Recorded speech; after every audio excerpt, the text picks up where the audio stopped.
नमस्कार, आप देख रहे हैं मीडिया दर्शन और मैं हूं आपके साथ अंजलि तिवारी। कहा जाता है कि राजनीति में ना ही कोई अस्थाई दोस्त होता है और ना ही कोई अस्थाई दुश्मन होता है। ये बातें मैं इसलिए कह रही हूं क्योंकि रामविलास पासवान के निधन के बाद उनकी पार्टी दो हिस्सों में बंट गई थी। एक पार्टी का नाम है आरएलजेपी और दूसरे पार्टी का नाम है एलजेपीआर।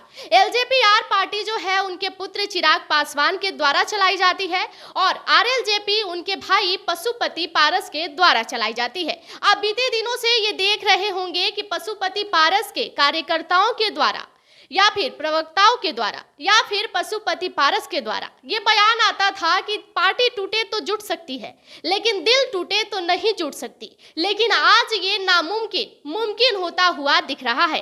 आप इस विजुअल में देखिए कि किस तरीके से पशुपति पारस के चिराग पासवान पांव छूते हुए नजर आ रहे हैं और फिर पशुपति पारस चिराग पासवान को गले लगाते हुए भी नजर आ रहे हैं। इस तस्वीर को देखकर ऐसा बयां हो रहा है मानो जैसे इन दोनों के बीच में कुछ था ही नहीं। कई तस्वीरें आप सोशल मीडिया पर ये भी देखे होंगे कि जब पशुपति पारस के प्रिंस जहां पहुंचते थे और वहां चिराग पासवान जाते थे तो वो दोनों एक दूसरे पर देखते तक नहीं थे और ना ही एक दूसरे से बात करते थे, जबकि दोनों चचेरे भाई हैं।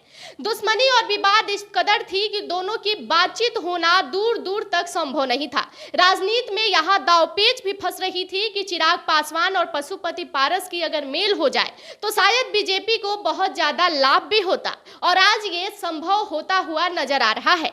एनडीए में शामिल होने के बाद चिराग पासवान ने पशुपति पारस के पांव छुए हैं और उसके बाद पशुपति पारस ने चिराग पासवान को गले लगाकर अपने दोनों के बीच में हुई मतभेद को सुलह कर लिया है। अब इससे अंदाजा लगाया जा सकता है कि बिहार के राजनीति में एक और पन्ना पलट चुका है। दूसरी तरफ आप लोगों ने देखा कि मुख्यमंत्री जो विपक्षी एकता की बैठक कर रहे हैं और उसे बुलंदी से सांस दे रहे हैं, उसकी भी आज बेंगलोर में बैठक की गई और नीतीश कुमार ने विपक्षी एकता की बैठक के नाम को बदलकर इंडिया रख दिया।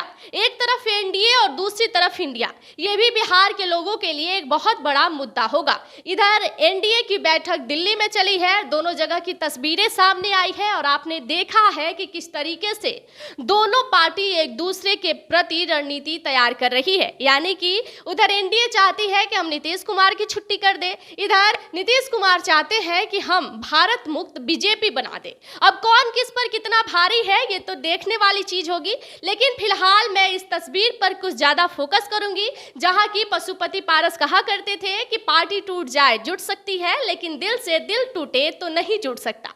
ये राजनीति का एक बहुत अहम पहलू है और इस पर देखकर आप ये सोच सकते हैं कि राजनीति में कुछ भी संभव है, ना ही कोई दुश्मनी है और ना ही किसी से किसी का कोई रिश्ता है, सिर्फ है तो सत्ता, कुर्सी और राजनीति। आपका इस खबर पर क्या कहना होगा कमेंट सेक्शन में जरूर बताइएगा। धन्यवाद। ऐसी तमाम बड़ी खबरों के लिए जुड़े रहिएगा हमारे साथ।